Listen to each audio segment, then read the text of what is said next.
cue the music. Which one? Miranda music. Your theme song. Sorry.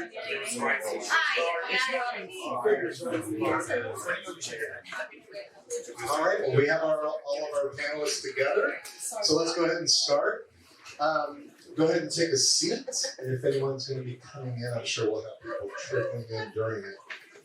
Well, thanks for first of all for the panelists coming in, and look, this is always produced. It's always one of the hot topics everybody wants to ask questions about. So what I want you to do is come up with some great questions. We have incredible panelists, and I'll start it out, and we'll go from there. Now, where is the other microphone? It's right there. So if you could, Miranda, if you wouldn't mind, would you start at the end and just introduce yourself and how you're related to producing in today's market? Hi, my name is Miranda Bailey. I'm related to producing via my mother's side of the family. No, I've been producing films, I think 26 years now, so a little bit older, age myself. Lots of different times. Excellent. No worries. My name is Berenson, producer, executive producer, distributor, financier. That's it. I produce films like low genre films like Turbo Kid, Tales of Halloween, Big Spider, The Lodgers. Also all sorts like the animation franchise like Space Dogs, which I think it's 4 films. Great. It's really fun. And a few television series, in animation too. That's about it. Excellent. Hey guys, my name is Kristin Harris. I work for Vertical Entertainment, where I oversee our production and co-production business. We do a little bit of everything. So my slant on everything obviously comes from domestic distribution sort of point of view. So reverse engineering finance packages, working alongside producers on the ground to put together and hire key crew, finance plan, and make sure we have sellable content for the marketplace. Hey guys, my name is Matthew Helderman. I'm the founder and CEO of Bondit Media Capital. We've financed about 400 film and television projects over the last 10 years. Everything from very small made-for-TV movies, $500,000 budgets, up to studio co-financing deals with Lionsgate and the like at the $30 to $40 million range. And then we also run a company called Buffalo 8, so producing original content, and then I own ABS Payroll, Entertainment Payroll Company. All right, so real quick little bit of business. This is a Stage 32 panel, so I encourage you, please, if you haven't already, please check out Stage 32, sign up. They have over 1 million members and incredible film education content. So I just wanted to kind of put that out there before we start. We can keep, since we need to work on getting more mics, but we'll just keep it moving on. So the first thing I want to go over is, what is the process when someone brings you a project, whether it just be in its nascent stage or whatever, when it first hits your desk, and each one of you think it in your own way, I'll probably shape it a little bit when we get to it. But when someone brings you a project, what are some of the first things that you're going to look at? Again, with these producers and filmmakers, keep in mind, hey, look, this is what I need to have together when I approach someone like you, Matthew. So Yeah, sure. It might be a little different or probably similar for a lot of these answers, so I'll try and keep it direct and not hog the mic. It's going to be genre, budget, who's attached to it, and is there any sales? So what does the finance plan look like? So genre, attachments, Budget and finance. budget, and fine. Okay, great. Same. To sort of add on to that, I want to see whether there's a realistic budget that the market can support, whether I think once I read the script, right, I want to see whether the set pieces, the amount of cast, all that stuff I think aligns, whether I think we're speaking the same language.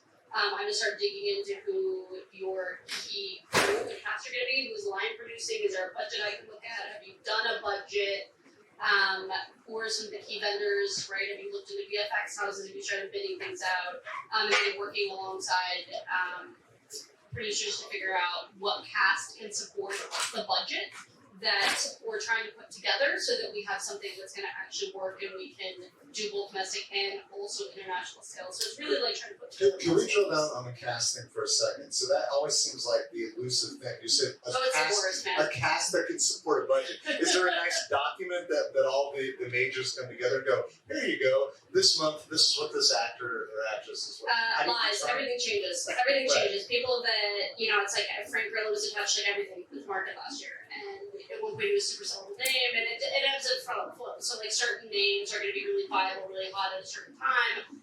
And then you can go from them being super oversaturated in the market. So I think it's really important to be cognizant of the people you're talking to, what they've been working on, how frequently they're working. So like, for example, I'm doing a lot in the female-led space right now, and I like working with actresses and actors that aren't oversaturated, right? Like they do a lot of theatrical movies, they're kind of household names, but they're not doing a ton in the indie space. So I don't know if that helps or not. No, absolutely.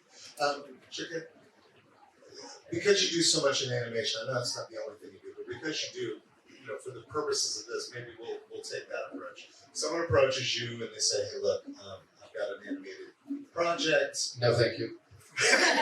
Could you pass them? No. No, but I mean, what do you need to see before you're even engaged at all?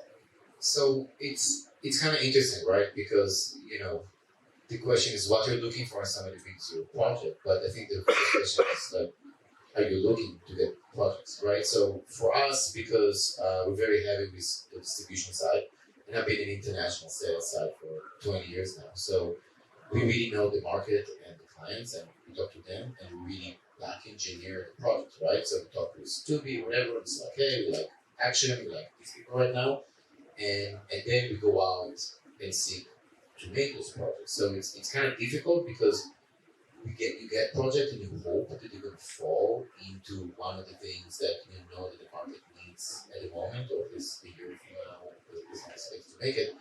Which you find that it's really hard because you just read thousands of scripts, and when you need to make one, you hire a writer, and you buy the property, you option, and you have it adopted from whatever it is. So what is your process for knowing, hey, because I'm sure you get pitched all the time. What is your process for knowing, hey, look, this is a gap or a hole that this could actually fill?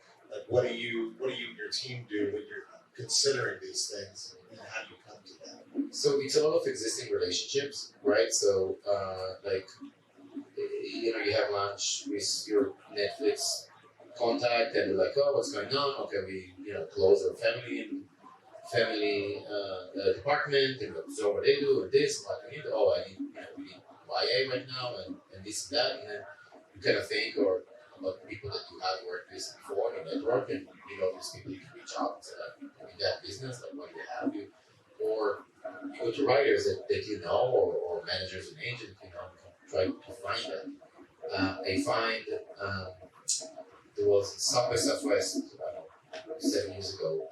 I was moderating a panel. We made a panel called "How Not to Feature Project," and That's a great time. It was March 2016. So in preparation, I actually counted how many scripts we got in 2015. Right, so I had it all on the board. It was I think it was 532 or something like that. And we also did different colors of okay, we got 450 just from unsolicited, right? Then we got from CAA, UTA, whatever. We got 23. We got from management, 40. We got from producers we already worked with. We get the friends and family, 22. And here is what we made that year. It's like 5, right? And where are those 5? Well, 3 of them we hired a writer and had them write, And then one of them was from Frontier, from co-production market. So you go here, people pitch the project, and go there with some attachment, usually government funding or whatever it is. And one was a CAA script. So you think well, so why are we spending all the time and money reading? People forget, reading a script takes time. Do it yourself, or you need to pay somebody, to do that, right? To pilot it and all that kind of stuff. So you understand there's a cost to it, and that's why I think that's what you're looking for. For me, the filter is very, there's a lot of filtering. So, so first of all, it's basically unsolicited. You know, just no. Yeah. So just kind of drill down on that for a second. Do not send any of these fine people unsolicited scripts. They need to have some sort of industry representation, something like that. Right, and it's not specific about representation or quality because I'm sure, listen, out of those 500 scripts, I'm sure they were great gems. But the problem is that for me as a producer, even if I read a script, it's amazing, right? And first of all, it's an opinion. So what do I know, right? What do a reader want, right?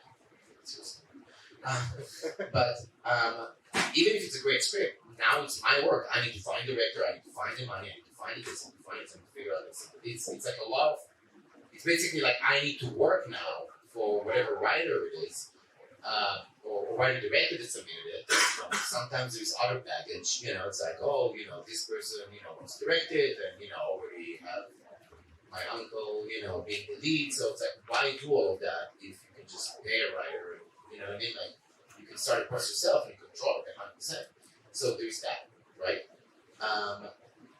And then to massages to get to, you know, what you know you need to sell. And when people don't realize, and it's funny, because especially here, you know, so sales it, and when people are like, oh, you know, what's the value? Like, oh, you know, Nicolas Cage, you know, people ask for the value, and it's really, it doesn't work like that. Like, unless you read a script and know what it is exactly, and what the cast is, and like, if there is teenager smoking, it's a problem for Europe. If there is, you know, LGBTQ characters, it's a problem for those. Like, there is so many factors that go in. Even after you did your analysis, you need to have the relationship to pick up the phone to like your friends from RTL and say, hey, who works in Germany right now? And they'll ask you the same question. Well, what kind of script? You know, so it's not, if anybody like asks something and somebody like, oh, here's estimates. You know, it's like, don't trust them. Don't trust them. If somebody doesn't give you estimates and it takes like 24 hours and they didn't like charge you or like their best friend and they're doing it because it's a favor or something, it's probably just another decision, right? So like, Miranda. can I get an estimate? I was just wondering. Sure. All right, so Miranda, so I want to do, you know, a similar, broader question like what is kind of your process when someone brings, but I actually went into a specific question real quickly because it's just, when you receive a script, well, let's just, you know, assume it's not unsolicited, it comes from a reputable source. When you read a script, how many pages in are you before you actually are like, okay, I'm even mildly interested? How much consideration do you give a script? How far in? Well, you know, honestly, at this point right now, I have a process of it getting to me. So by the time it gets to me, I already know I have to really tackle it, right? But I will read the coverage. As you guys know what coverage is, it's, so it's basically like a book report but on a script. And I have a very different process than my fellow, whatever we are, speakers. But because I don't have a foreign sales company and all of the producing that I do is kind of like in-house and doing projects that I love, like as a filmmaker. And so I guess I've gotten known for doing a lot of first-time filmmakers, but there are also a lot of scripts that are just really out there. So Swiss Army Man, we're the first people to come on that, and then from there, you know, help develop the scripts a little bit, then cast, you know, Paul Dano and Daniel, and even though there was a million Daniels already on the project, but, you know, it was a script about two guys, one of them dead, and like a boner that's a compass. So it wasn't particularly sellable when it came to us, but I did it. That's not what I look for. What I look for is the story and the underlying meaning and what the story is saying. Like, what am I putting out there? At this point in my career, or Diary of a Teenage Girl, similar. First-time filmmaker, no one had heard of Bel Powley before. Kristen Wiig was attached because she was friends with Norma, who was one of the EPs, so that was very helpful. But we made these movies for like under $3 million, and all with tax credits and individual equity financing. That's people who have money or companies who have money, and then from there, our agents would sell them. And I was with ICM for a long time, and I'm not anymore because ICM is gone. It's very sad to me. But so that's kind of how my producing goes. But I'd say 15 pages is about where you can see the voice, hear the voice of what the project is, or what the writer, or what the writer is. And then you're either like, what's gonna happen and you care, or you don't. Okay, I actually have a longer question for Matthew, but as you pass the mic down, actually before you pass, I'd like each one of you to say how many pages in before you know whether or not you want to keep reading. See, with me it's never a shortcut, and so I don't know if you want to get into it. But for me, the script, the job of the script is just not to disappoint. Because for me, the people and the package is first. And if I like the people, I know because when we get into a project, because really we do everything, right? We learning from an idea all the way to distribution, marketing, collections, whatever, everything. So making a movie for us is 5-6 years process. It's I would say it's a wedding. It's not dating. So first of all, we meet with the people for multiple times, and I would say the script we can swap. Maybe there's another script. If I like director and whatever, like this, I don't feel like horror comedy. I have drama, whatever. It's really more the script you can fix. We can hire script doctors. It's really about the people more. So once we already like the people and the companies and whatever they have to say, now we get a script. You don't want to go like, because it's just enough. Like okay, let's notes. Let's what we need to do. So for you, it's more about the people, the team. 100%. We're 100% people Yeah. driven because when you look at I made the Entertainment, which is a experimental art house movie. The John C. Reilly, Michael Cera, the son. It was an 8-page outline. I don't even know how to call it. Script. We triggered it. It's so genre agnostic. It's really just the people. Kristin, you get a script. How soon does that writer need to grab you? Look, I think similar to Miranda, I have a number of, because we get such a heavy flow of submissions that we have to go through that process first, right? It has to check enough boxes for me. It has to feel actionable where there's a budget level that I know, and a finance plan where there's a mix of soft money, equity, whatever, where I can step into a place where I can be helpful as a pre-buy partner from a financial perspective. There's it's a genre that works for us. It's right, it checks all these other boxes. There's other producers I trust, blah blah blah. And then I read coverage and I'm like, okay, this all makes sense. Now I'm actually into the material, and from there, at least I'm going to give it at least 20 to 25 pages. But to be perfectly honest, if something doesn't happen in the first 8 to 10 pages that feels like it's going to grab you and pull you in, I'm pretty well out, but I'll still do a bit of a power read, right? So I'll still read, 10, 15 in the front, I'll grab a chunk in the middle, I'll grab a chunk at the end, because I've already read the coverage and I know generally what the story is. But It's hard to recover your trust if by page 10 they haven't already. So I'll give you a good example. There's a project here in the market, I'm not going to name names, but the package seemed really interesting. I was very excited about it. It was being done for a reasonable budget. It had a great ensemble cast. It was genre that checked boxes for us, and producer, director that I was like, great, this is really cool, reputable sales agent, awesome,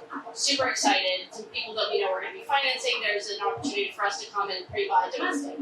But then I read the script, and nothing happened for the first 60 pages, and I'm like, damn, even if the end of this is amazing, and the greatest thing, it's very challenging for me to sell that to accounts. And I think right now, particularly the domestic market, like it or not, so much of our business is depending on us being able to do a downstream sale to our streaming partners.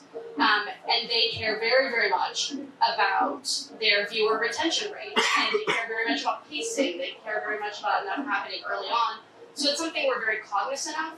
Certain films that I love deeply are slow burns, which if I hear that said to me in a pitch meeting, it's automatically pass. Don't say drama, don't say slow burn. Slow burn means lazy writing. No, it just means that you're gonna be, it's hard to market because you might, as much of a killer ending or a killer third act you have, what does it matter if your viewer never gets there to experience it? Yeah. So. It's really messed up. A bit slow. When you look at A24, the focus is extremely in the theatrical side, then they can do the slow burn in that atmosphere because that's their thing, right? Yeah. And then when they became more successful, and started working TV and started working streaming. Well, and their is a branding product, says so- you can trust us on this slow burn, we'll deliver. Right, but I think definitely for us to, we think first where it's going to go and then what's going to be. Well, there are more entrepreneurial producers that can come from like, this is what I want to do, where I need to bring people. Question number one, who is this movie for? If I can't answer that, like, that's really problematic to me, because then I don't know who I'm going to sell it to, both from an account perspective, but also to direct to consumer, right? So, like, having a clear idea of that as a producer, as a filmmaker, I think is so key. And as many of those questions that you can answer, our favorite jobs are to say no. Like, make it, I think it's difficult for me to say no as humanly possible and trying to answer as many of these questions as possible. Like, I love it when I get submissions from Matthew because he answers like 9 out of my 10 questions usually. So like, I get a very clear package. I have a very clear idea of what I'm doing, what I'm looking for. So then when I'm reviewing it, it's easy. Like, it doesn't take up my time. I know very quickly whether it's something I want to work with him on or not. Maybe just, I do have a question, but Yeah. if you would just mind, just talking about that just a little bit. Yeah, and it's similar to a few different folks up here. We have a structure in place, so by the time something gets to my desk, I think, I won't bullshit you, the honest answer is we get 2,500 submissions a year to financing, right? Been around a decade, you raise a couple $100 million, and you have a flag in the ground, your phone agreement doesn't stop, ever. And we've built an infrastructure similar to these folks where by the time something gets to my desk as a real opportunity, the material may not be the greatest piece of material in the world, so it may not have been the scripts, it may be that here's Sam Jackson movie right now, it's here at the market, it's not a great script, sold $8 million. So movie's fully financed, done. But it wasn't based on the script, it was based on him wanting to do it. So it's Is it a slow burn? it's not a slow burn, it is a very fast burn. Number one, can I make money? Can I make money? So it's different. I mean, I think our business is also fundamentally different. We're a volume shop, obviously vertical is as well. We're How dare financing. you, I'm very curatorial.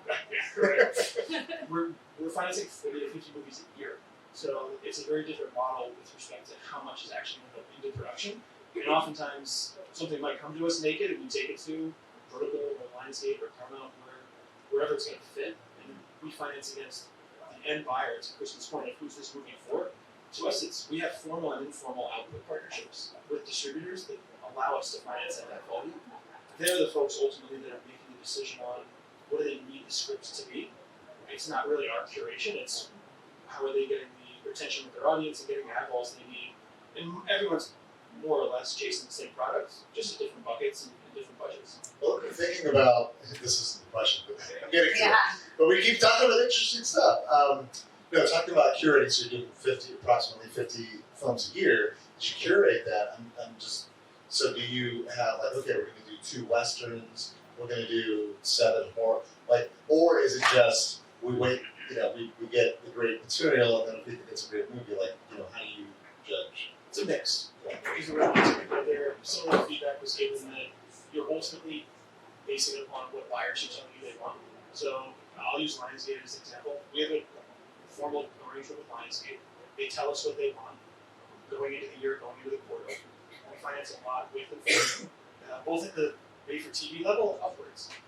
That's going to be a big anchoring around how we think about material. When something gets submitted to us, is this going to fit what a Lionsgate team member has told us is their mandate? And again, there's different buckets. So there's studios all the way down to the small home entertainment companies that need different things at different price points. But to Kristin's point, the collapsing of the pay one window, you want to talk about something interesting. I mean, I think the biggest theme of this market is there isn't a pay one window. There's a huge collapsing of that that's causing total disarray around how you finance it. Yeah, and if you could, we're talking about, day and date, we're talking about, if you could kind of just talk about those windows when a film comes out, what that looks like. Sure. I was with, I'll just say, a major executive from an agency recently, older school guy, and their comment was there used to be 4 or 5 windows. You had theatrical, you had in-home pay entertainment, you had linear television, you had ongoing licensing, and you had foreign. That's basically all collapses to one thing because everyone's effectively distributed into some sort of streaming model. The challenge is that all the streamers, after Netflix's cracked the bed earnings report 18 months ago, decided to licensing the type of content they were historically in favor of making more content on the original side. And you see the shakeups with the executive teams, the consolidation of those departments, and so that has a downstream effect to us, to vertical. Even to someone like Lionsgate, right? Lionsgate's acquisition team is now 3 people. Their studio. It's insanity. But the collapsing of that window is totally changing because most of those exhibition windows, I hate to keep using the word collapse, but it has all collapsed into itself. Yeah, a couple of years ago, I was a friend of mine was in their theatrical distribution wing, and we were just hanging out in the office, and I was like, oh, I love this cup. And like, she goes, you may want to hold on to that. It could be a collector's thing. Anyway, all right. So finally, the question. So this is a big one, and I understand. You can only say what you can say. Just in case there's any press in here. But the strike. How is that? As producers, bringing in content and putting content out there. Any comments on that? How is that going to affect? I start by saying which strike, right? Because there's going to be multiple strikes, more than likely. So on the WGA side, everyone rushed to get their option agreements done prior to the strike, and so long as you pay for your option, you're not going to make changes to photography. Nothing has really slowed on our front. I think I'll just speak for our business. The knock-on effects to the potentiality of SAG, TGA joining that strike is a different thing. So this has been the most robust market that I can remember on record of active productions trying to close while the market is going on because everyone wants to be done prior to midnight June 30th. So the number of active people pushing to say, I have to shoot this now, including major studios, right, including streamers. So you're seeing a faster window for closing timelines. So June 30th, if you would. On June 30th, if SAG hasn't come to an agreement with their updated agreement with the streamers and studios, they are also likely to join the WGA in a strike, which will have a fundamental different impact to the business. So you're seeing two things. You're seeing everyone wanting to shoot and wrap before June 30th, and then you're also seeing people say, okay, let's go do this in Australia, let's go do it in Eastern Europe, let's go do it somewhere where you can get away from some of those protocols. Kristin, how is it affecting your? Sure, so I'll speak to a slightly different angle in this because I'm working predominantly in a lower budget sort of indie tier production. It's less likely to affect us on a day-to-day basis. One area where we're sort of hoping it's going to help us is, at least in our side of things, the most challenging piece of production and packaging is casting, predominantly because the price of actors has really just skyrocketed, driven by the streamers paying actors significantly more than they would to work on any sort of indie work. So a lot of times you're trying to go after, names that 3-5 years ago you could easily get within your budget and be paying them a reasonable amount for however long they need to be working to shoot out your production plan.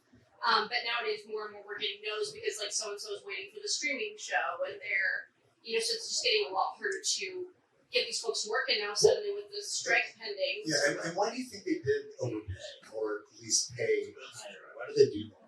They want to keep people on their platform. They want to have them watching more on the platform. They want to gain new subscribers. So subscriber growth, subscriber retention. And then if it's AVOD, there's any sort of AVOD revenue, right? They want to be earning money and getting advertisers onto their platform. So all of those things.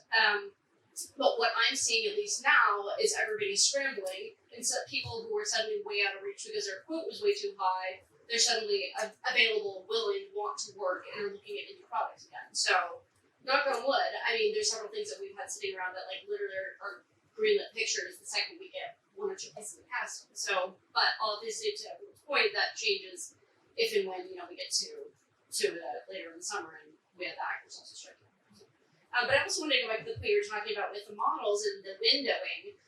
So, look, I think at the end of the day, yes, windows are shrinking because I think we want to serve consumers, and so people should be able to see films how they want, when they want, where they want. And to some extent, we are seeing that, right? If you want to watch something on HBO Max the same day it's in theater, but if you want to have that theatrical experience, consumers are still going to theaters to do that. And similar to the old day and date model, we're big believers in what I'll call a PVOD model, which is sort of a like in-home cinema. So you're in theaters, you're in a certain number of theaters. At least for us, it's around the count mark, give or take, for about 17 to 30 days versus what used to be a mandatory 90-day traditional theatrical window. So like that shrinking of that theatrical window is a big driver. But then we're able to put things up on, Amazon, iTunes, etc. at a premium price point, a $20 rental price point versus a $6.99, $99, $4.99 price point is driving a lot of revenue. But the thing is, you can't do it with everything, so you have to have premium level content that will support that. But at least in this past year, I've seen a significant amount of financial success, sort of pivoting and trying something a little bit different to drive additional revenue. Is it going to work forever? Probably not. But we did a multi-generational rom-com called Maybe I Do with Emma Roberts, Susan Sarandon, Diane Keaton, William H. Macy, Richard Gere, that did about $1.5 million at box office and then drove really incredible revenue on PVOD because people recognized it, right? There had been enough awareness, enough of a campaign that ultimately we were able to drive additional revenue. And then on the other side of that, we just released a film called Catch a Killer with Shailene Woodley, done by Damien Zafron, who just did Wild Tales, that similarly we're seeing a great amount of success in the transactional space. People are looking like, oh, I saw that movie in theaters, I saw the advertising for it, I didn't get to see it, I really want to see it. But you have to have a marquee name and a kind of like genre that's going to allow you to do that. Is a realistic view of a theatrical release largely, unless it's like a tense? It takes a lot of time, but you can remember Is it like, do you just consign yourself? It's the lost leader, but it's going to drive other. No, not necessarily. I mean, I think you could be smart about your P&A spend, and I think generally Vertical's really good at doing that. But we can place our dollars in the right place, and if you have actors that are really working the PR, which is huge, like they're out there getting behind the film, they're spreading the word, they're doing late night, and hopefully not go right, like writer's strike, that late night exists and that they're booking. All of that really helps, and so it's not necessarily a massive loss leader if you can be smart about how you're spending it. You can't. It's not like Crazy 4 Quadrant, I'm going to put, do out of home and I'm going to do a bunch of like television spots. So it's more driven. And just real quickly, you mentioned P&A, just in case somehow. Print and advertising, so like the money behind a theatrical release that encompasses like trailer, art, media spend, you're hiring publicists, national publicists, field publicists. Field is like all the local markets, blah, blah, blah. Shakid, how is the writer's strike, how do you see it affecting, especially animation development? Well, for us, we're very indie, so most of our projects are not that good. SAG is a problem because all the projects are sagging in a way, even though we should go to Canada, Bahamas, Ireland. But still, you always have at least your main leads fly in from LA, New York, and the SAG. So that's one problem, but the WGA is less of a problem because our budgets are indie. If anything, it actually make the below the line a bit cheaper because you have studios that had scheduled shows and stuff and they're canceled and now like, hey, can we come in for $10,000 a day, location fees, and you're getting a lot more for more bang for your buck in that respect. The SAG is a concern. But, I do believe they will resolve it before the deadline because it's the problem is that you fight for what you fight and it's more enough for more of a political discussion, but there's so many people defend below the line that I think they're going to resolve that. It does come across, it's bad luck, it looks a little greedy because there's so many people, like normal, just hard workers below the line that do get affected by that. Miranda, similar question, let's just forget he's right, let's expand it to the union strike. How does that affect you? Lots of different ways, but I wanted to make sure that people know, does anyone here not know what the writer's strike is fighting for? Where everyone knows? No, please, that would be wonderful. Okay, so the main, there's like two main issues, I think. And these affect television more so than film. So for us, for indie film, it's not that big of a deal. In fact, we might be able to even sell an older film, again, to these SVODs and AVODs and whatnot. So it's kind of beneficial in that sense. But with the writers, what the producers or the studios are not not come back with, I agree, I would not know how to go back to either. One of them is mandating the amount of people that you have in a writer's room for a television show. So they want to make sure, the Writers Guild wants to make sure that there are minimum six writers per show. Then the other thing is AI, and they want to make sure, I don't even know if they know what they want to make sure it doesn't happen, right? Because we don't really know exactly what AI can do or cannot do yet, but I'm sure it will be able to do everything in 10 years, including replace studio executives. So we should all be, using it as a tool, in my opinion. I'm sure there's some wording, but who the hell knows how to word it? I had a really interesting conversation with Ash Berenson the other night about that. He's the big marketing guy. He's all up on that. And he was saying, he's like, what? Okay, so you have a script. Instead of hiring a script doctor, you just put in this algorithm that's like, what would Spielberg like? I've tried it. It doesn't work yet. No, I've thrown a scene in and said, make this funnier and shorter. And it did make it shorter, but it did not make it funnier. And so the voice of a writer or the voice of a filmmaker is never going to be replaced by AI. In my personal opinion, you cannot take individualism away, right? There's not going to be another Swiss Army man made by AI, and if there is, it's probably going to suck. But what I will talk about the mandatory 6 writers in a room, because I recently started getting into television as well. And you guys all know when we have AOTC, for instance, there's a certain number of crew members you have to hire, even if you don't need them. And as a producer and as a filmmaker and my friends who are cinematographers can tell you, it is really incredibly annoying.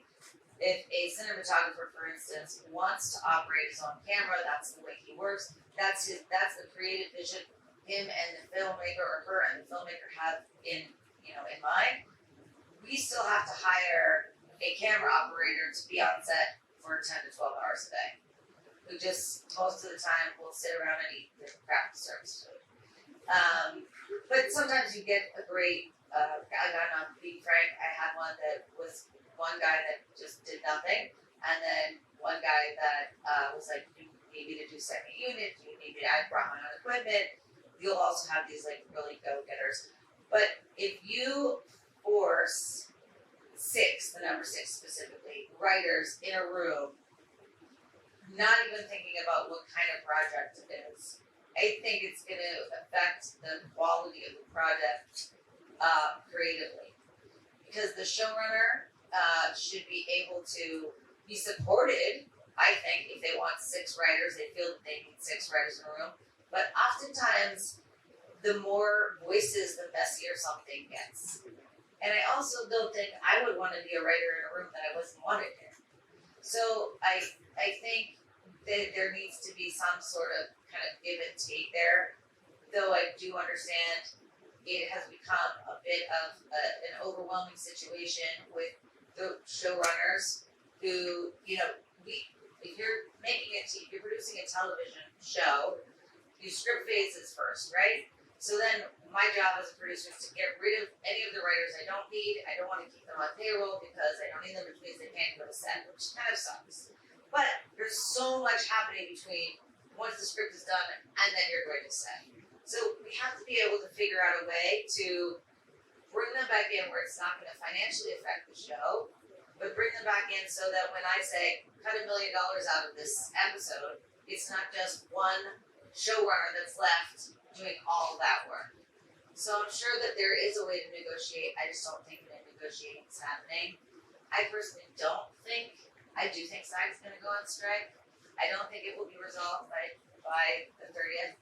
I think a lot of this also has to do with the fact that we do not get residuals on striking yet. So, I have like 4 or 5 different TV shows or movies that I've been in that are on Netflix that I do not see residuals for. Yeah. And that's got to change. And that's why they pay so much more money on a streamers to a Richard Gere or to whoever. But that is a problem, yeah. They pre-bought, the problem is give the market and the streamers pre-bought the future residuals from directors, from writers, from with a crew in a play sense, not really. Which should be fine, and then you fight because they also do fight about residuals. Yeah. And now they were here plus residuals, and now they're here. We sell them. It's like, well, we still want the residuals, and But it there's does all these other squeeze the actors indies out, that are and not it does stars. squeeze foreign producers out, and it does squeeze a lot of people out, and some of those streamers, they go to other countries, and they literally pay 20 times what the normal in the market, and then the local industry is destroyed because when they want to do a show. I hear I have friends. I work a lot with Latin American friends, producing movies in Brazil, and we can't make anything these days because you go to a makeup artist. It's like, I don't want to work. I get paid for 1 month of work, and not for the whole 3 years. Like, why would I now bust my ass again to $10 a day, whatever used to be the average. It's nice, okay, people make money. But also when you throw things that disrupt the equilibrium of the market, you're gonna have problems, and you're gonna be winners and losers. As an indie, it's usually on the loser side, but still fun doing it. Yeah, I mean, I know we're not talking about producing, and we're kind of going down a different rabbit hole, but I think the interesting takeaway that we see from our side is the fundamental business model of movies and television has changed, and you're trying to effectively square that round hole of residuals should be paid. So let's play this out for a second.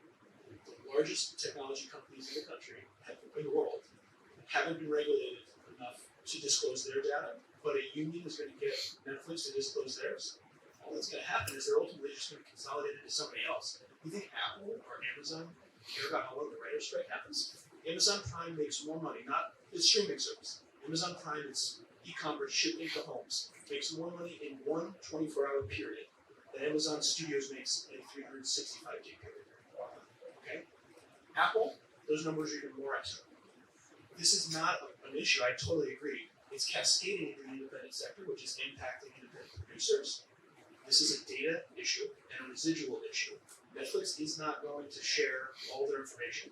I was in a meeting with the chief counsel at SAG talking about, can you get waivers for projects that want to shoot, their clients or their members are producing these projects, but they can't shoot until July, August. Can you get effectively a pre-approved waiver?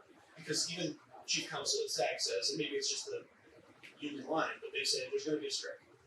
Their belief is that the compromise is ultimately going to be that there will be a third-party, unbiased, elected panel that will go into a room at the end of each quarter and look at Netflix's numbers, Amazon's numbers, and come out and verify to the unions, yes, it's kosher, here's what the residuals can be.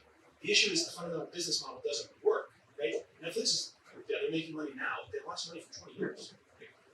The model needs to work in order for there to be work, for people to be upset about how little they're making to sit on set and eat craft service. Yeah. Amazon has they have a little bit less pressure because of the shipping everything to people's homes that Netflix, that is their business. Well, no, Netflix was, you mean Amazon. Yes. See, and this is what's so fascinating, I think, as well, is because you have Amazon and Apple in the game, right? They're not focused, first of all, they've already said, and I think Disney said this as well, which is ABC, which is also, there's a lot of conglomerates, but they have enough, through second quarter 2024 already shot. And I don't know, I think they were talking specifically television. So they don't need to worry about the writers' strike. But once you do get the actors involved, then the stuff that they are shooting has to change. That said, you can't there's all these rules that you can't change anything, even in the edit, without being called like a scab. And now there's something, where they're forcing you get in trouble if you know someone who's doing something non-union and you don't tell on them, then you'll get in trouble. I just think that's crazy. So you can get in trouble for doing it, then you can get in trouble if you have a friend. Yeah, and I also feel like we as artists and writers or whatever should have the right to work if we want to work or not. Right. But also, how can you do that but also support your fellow writers and support the strike but also be able to make a living on it?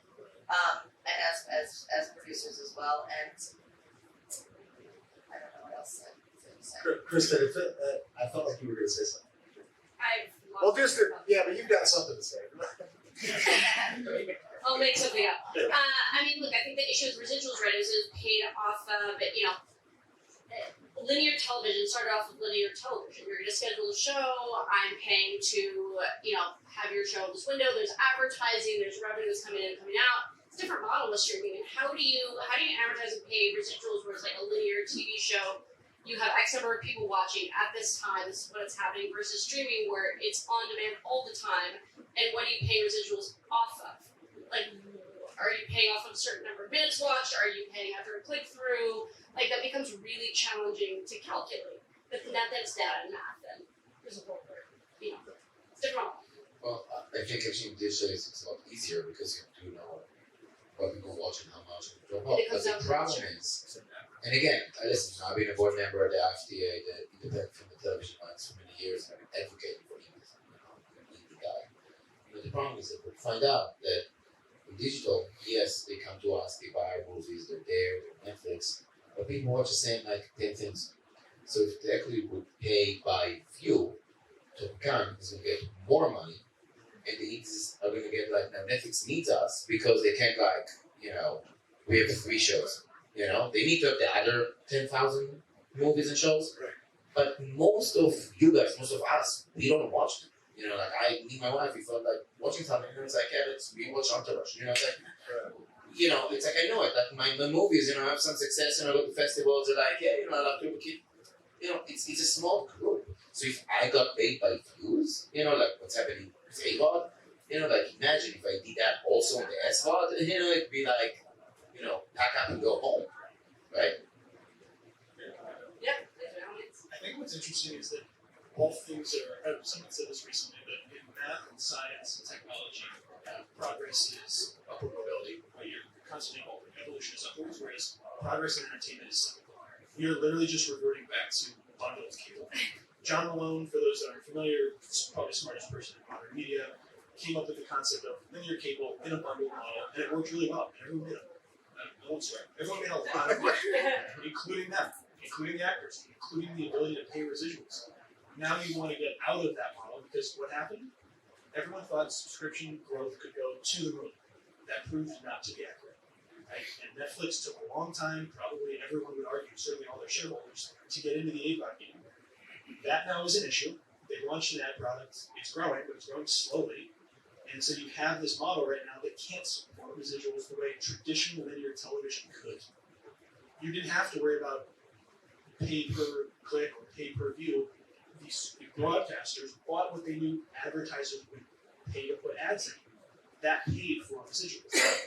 But I think the fundamental thing that you said, that is the biggest difference between now and 20 years ago, is you said the word shareholders. Yeah. And now Wall Street is deciding what people get paid, what people watch, what people see based on, the quarterly reports of things. And it's, I think that's greatly affected the quality, and I think it's greatly affected the bottom line of things. People are paying more than they should or less than they should. It's really changed the reason we're all into this business is to tell a story and, to entertain. Yeah. So Becomes- the choose. non-storytellers are choosing what gets the resources in focus as opposed There's to more talk about what is the stock value of Disney or what is, or whatnot than there is of what did you think of this movie?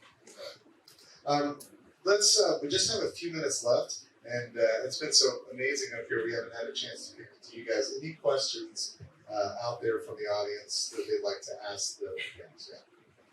So, taking it from the top where you guys are down to people in the audience, we have a story, we have a script, we've raised some money from friends, families, and fools. Isn't this writer strike and the vector of this trending?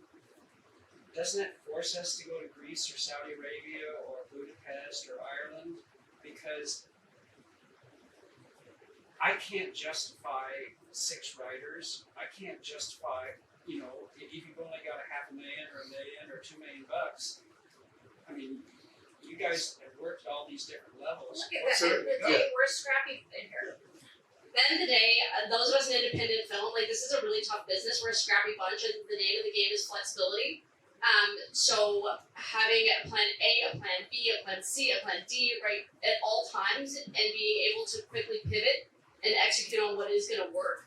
I think that, you know, every couple of years, everybody predicts the demise of this business, and somehow we manage to be inventive and do new things and try new models.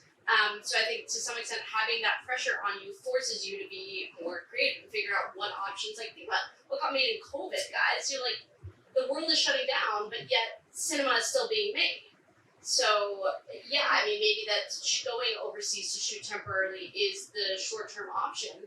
But yeah, I think that's how we have to look at things and think a little bit outside the box and then come up with a couple of different game plans that allow us to keep working. I don't know if The good that's thing is necessary though, like, with that, sorry, just one second. I don't know, depending on if you're making a small indie film and there's no stars that are gonna say no, you know, and it's your passion project, you know, I'm not sure. Speaking without knowing what the budget was, what the project is. Yeah, exactly, like, you know, I don't think there's gonna be any big stars that are gonna say, yes, I'll work in Georgia right now. You know, or come June 30th. But if your movie has big stars, then yes, you probably want to go to one of the other places, but you might want to do that anyway because it's cheaper. So, But don't forget, this does not affect you. You're an indie writer, producer. I mean, you talk about rules that can apply for studios, when networks, when it doesn't apply to you. You're an indie producer, an indie writer can write and do whatever you want. The interesting thing is that when we're indie, we saw that nobody can beat you down because you're at the bottom. Like I said, it used to be that every 6 months we had to change our business model. We need to change it every 1 month. We got this. It's like nobody can surprise us anymore because we just used to be surprised anymore. To that point, when the writer's strike first started, before SAG and DGA were thought to make a jump on the writing with them, everyone actually thought this was going to be a good thing for the independent sector because non-WGA writers would have more of a voice, more of a chance. Their movies would get made more. When SAG and DGA get dragged into it, that's when the compression starts, and that's where you could get impacted. But I agree, you're not really impacted unless you're WGA and you're worried about that. All right, let's sneak in one more question before we get on. Nice and loud. Let's say you make a movie, wrote it, shot it, it's done, you're ready to sell it. What are other avenues beyond trying to get into one of the big film festivals to get it picked up? Okay, so I just to repeat that if I understand it. So you're asking, you created a film besides the major film festivals. How can you get your film out there where you might eventually get it distributed? Is that the? Okay. Can I answer that? Yeah. Because I see, I on a lot of groups and Facebook groups, and there seems to be a lot of confusion about gatekeepers. Every company has people that their job is to watch, especially completed movies, because there's no risk. The people I need the rep, and I need the producer rep, so you give it to the buyer's rep, so you give it to this, and you have 17, and it's not true. Everyone have people that their job is to watch, and you can email them, and you can call them, probably, Sinando on the website. Now the problem is that they think that because they don't respond to them, that you can get to them. The non-respond is because they probably read your email. The non-respond is a no.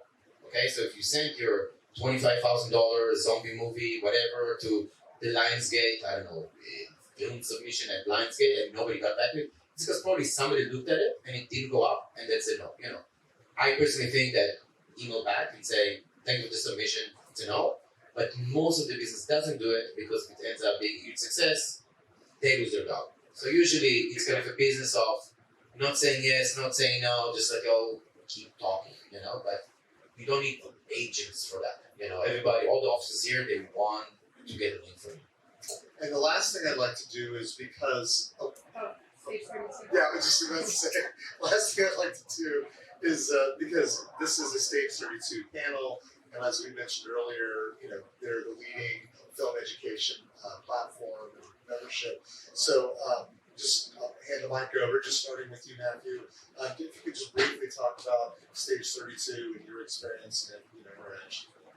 Sure, most of my experience has been with Miranda and RB, who I've known for many years, early days when they were starting and building it. I second your comment around wanting submissions. I think the great thing of technology is obviously it's flattened the ability to get in touch with people in general. Stage 32 certainly helps democratize an industry that has historically been fairly red roped, at least at the highest levels. And the platform does a good job of flattening that up in a pretty nice way. Hi everybody. Similarly, I've done a lot of lecturing with Stage 32. It's been a really, really positive experience. I think a big driver for me is having access to information. Having access to, I feel like the areas of this business that are just simply not taught in film school, where the people talk about like how to be, yes, you might learn how to make your movie, physically produce it, but then separately figure out how to deliver it, who to deliver it to, who's distributing, how to sell, how the business works. And I feel like there's just not enough of that out there or available, and I think the Stage 32 has done an incredible job at getting professionals that work in the space, that are experts in their space, to come on board and break it down and make this information about how to be a successful filmmaker, producer, whatever it is that you want to do. There's just a ton of content that like I want to share that information because I want a viable ecosystem that's going to be sustainable, and that we have folks that not only know how to produce quality content, but know how to sell it, know how to make their next film, right? Because I think if you continue to lose so much money, it's hard to continue to get investors involved in your projects. It's hard to also just have the will to keep going. And sometimes it just takes a little bit of information and know how to be dangerous. So if there's an area you want to learn about, or at least become more well versed in, so you can sit in a room and feel like you can ask intelligent questions and get information, Stage 32 is a great place to do that. So I didn't have a chance yet to give a lecture on things essentially too, but I did refer a lot of friends that have been, and they have very good experience. It's just a matter of time, and they're great people. And I do think that it's just counterintuitive. People just don't know, and there's a lot of misinformation out there, and it's very good to have places that people can listen, because people usually don't listen. Because a lot of time, if we actually read the submission page, we're like, oh, why am I submitting it? They're not looking for scripts. They're looking for, or if you go on our website, you will see there is an RFP list, and you can apply, and then we will tell you what we're looking for, and the different buckets of where, you submit and what's the process. But usually people are like, oh, it's the email address, So it's good to have places that you can actually listen to somebody, and instead of dispensing information. A lot of times you don't even know the question to ask. Yeah. That you need to ask. I think what's great about Stage 32 is that it's kind of a combination between manager, someone being able to kind of talk to you and hold your hand, I guess I would say, with a project, from script stage to listening to these panels, but even further going to do the lookbooks. I think that the lookbook thing, Stage 32 is the only one that's doing it. They send out emails to all of the companies. I look at them. I mean, maybe it's because I've known you guys for so long or whatever, but I love to look at them. And they say this winner of this lookbook, and you can see clearly how they've been these writers have been properly, or directors guided by Stage 32. And so it's great feedback too. It's feedback, honest feedback that you're getting, as opposed to your friend who's just going to be like, yeah, I loved it. So it's, I think it's invaluable programs like this. So, well, everybody, thank you so much for coming. Let's give our panelists and come up. And they may need to leave because we went a little over, but please come up and say hi. Hi.